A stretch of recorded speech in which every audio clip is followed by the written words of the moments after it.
Hello दोस्तों, हाय, कैसे हैं आप सब। मुझे पूरी उम्मीद है आप सब अपने घरों में अच्छे होंगे। तो आज हमने एक नई स्टोरी पढ़नी है और उस स्टोरी का नाम क्या है? The donkey and the load of salt.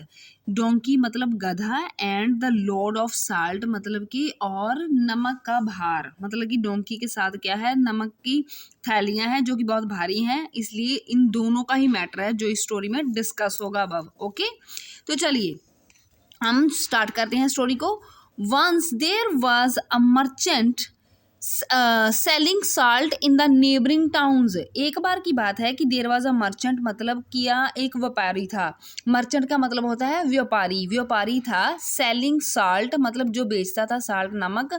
In the neighbouring towns आसपास के जो पड़ोसी शहर नगर जो होते थे ना वहाँ पर वो साल्ट बेचा करता था। वन मॉर्निंग एक सुबह क्या हुआ, ही लोडेड हिज डोंकी, उसने अपने डोंकी को लदा, बाहर से लदा साल्ट के, with bags of salt, salt के बैग से लदा, to take to a new town, नए नगर में जाने के लिए। टाउन का मतलब नगर भी होता है, यानी कि बहुत बड़ा शहर नहीं, शहर को सिटी कहते हैं।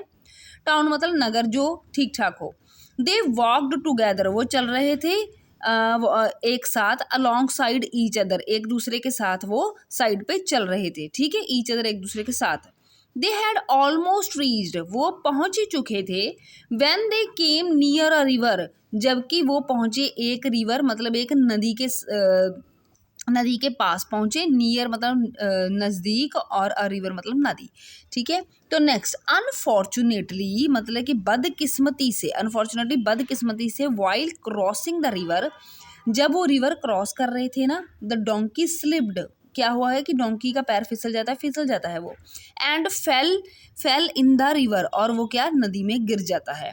ठीक है, ही स्ट्रगल्ड अ बिट, उसे थोड़ा ही स्ट्रगल करना पड़ता है, but started swimming to the, पर वो फिर तैरते तैरते कुछ ना रिवर बैंक मतलब के नदी के किनारे पर आ जाता है। ठीक है, after coming out of the water, मतलब कि पानी से बाहर आने के बाद, द डोंकी डिस्कवर्ड, जो गधा था वो डिस्कवर करता है मतलब कि रियलाइज करता है, सोचता है, that the bags of salt, जो कि नमक के बैग हैं, हैड बिकम लाइटर, वो बड़े ही वेटलेस हो गए हैं, मतलब लाइट हो गए हैं, भार कम हो गया उनका। ही वॉज वेरी हैप्पी, वो बड़ा खुश होता है, to lessen his load. Lessen मतलब कि लूज होता है, कुछ गवा देना, और उसकी सेकंड फॉर्म है लेस और तीसरी होगी लेसन। लेसन मतलब उसने अपना वेट लूज कर दिया, ठीक है, कम हो गया। हिज लोड, उस वो खुश हो गया, वेट कम हो गया तो। बट फॉर द मर्चेंट, पर जो व्यापारी था, द सॉल्ट वाज ऑल गोन, उसके लिए तो सारा ही जो नमक था वो पानी में बह गया था। ऑल गोन, सारा नमक चला गया। And dissolved in the river, और क्या हुआ, and dissolve in the river water, नदी के पानी में वो सारा क्या है बह जाता है, समझ लीजिए डिजॉल्व हो जाता है, उसमें घुल गया है, क्योंकि नमक तो पानी में घुल जाता है ना, जब भी वो पानी में गिरा तो नमक भी सारा घुल गया और बैग्स में से निकल गया, घुल के निकल गया। तो नेक्स्ट नेक्स्ट देखते हैं अगले पेज पर क्या है। द पुअर मर्चेंट, जो व्यापारी था ना वो तो गरीब ही था, हैड टू रिटर्न होम, उसे दोबारा घर जाना पड़ता है। हैड टू रिटर्न मतलब जाना पड़ता है घर को। एंड लोड द डोंकी, और उसे जो गधा था, load the donkey with more bags of salt, दोबारा से उसे जो डोंकी था, गधा था, उसके ऊपर दोबारा से बैग लदने पड़ते हैं, किसके, नमक के। अगेन दे सेट आउट, दोबारा, अगेन मतलब दोबारा, दे सेट आउट, दे वो दोबारा जाते हैं, पहुंचते हैं, इन द सेम डायरेक्शन, वहां पर चलते हैं सेम डायरेक्शन में।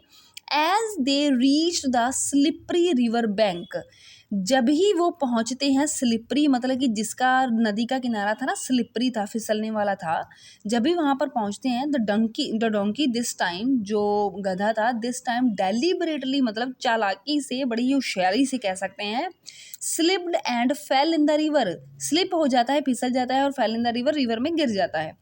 अगेन दोबारा, all the salt was wasted, दोबारा से क्या होता है कि नमक जो होता है फिर से वेस्ट हो जाता है, सारा घुल जाता है पानी में।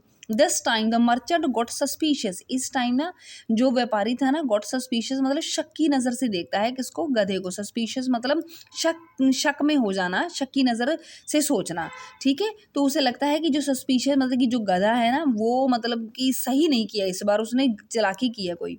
दे रिटर्न्ड होम, वो दोबारा वापस आते हैं फॉर द सेकेंड टाइम, फिर से वापस आते हैं सेकेंड टाइम, दूसरी time, and this time he loaded, इस बार पता है वो क्या करते हैं व्यापारी, he loaded the donkeys back with cotton वो गधे की बैक पर ना कॉटन जो होती है ना, रुई, कॉटन मतलब रुई जो होती है वो ला देता है बैग्स में।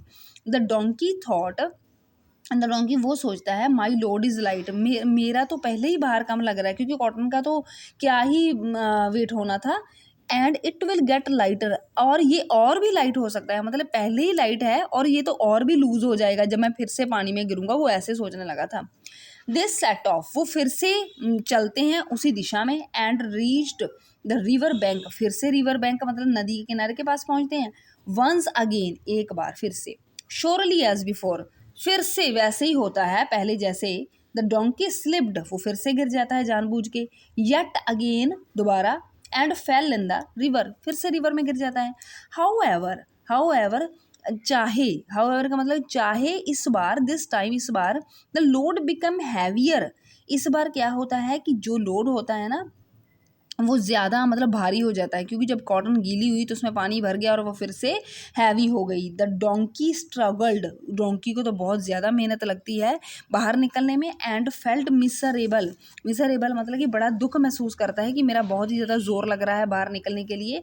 Only to get hard beatings, सिर्फ मतलब कि जो hard beatings from the merchant on coming out of the river, उससे मर्चेंट को भी उसके साथ मतलब कि उसे निकालने के लिए काफ़ी ज़्यादा जोर लगाना पड़ता है। Coming out of the river, the merchant laughed, इसके बाद क्या होता है कि जो व्यापारी होता है ना वो हंसता है, and the donkey never tried to play his tricks, वो दोबारा से अपने जो ट्रिक्स थी जो उसने कह सकते हैं साजिश की थी या कोई भी तरीका अपनाया था विद द मर्चेंट अगेन, दोबारा ऐसे नहीं करता है। तो चलिए हमें इससे क्या सीख मिलती है, हमें सीख मिलती है, मॉरल क्या है of the story, extra smartness sometimes backfires, ज़्यादा इंटेलिजेंस होती है ना, ज़्यादा समझदार बनने की जो कोशिश होती है ना, कई बार वो भारी पड़ जाती है, महंगी पड़ जाती है, बैकफायर्स मतलब वो हमें भारी पड़ सकती है। ठीक है।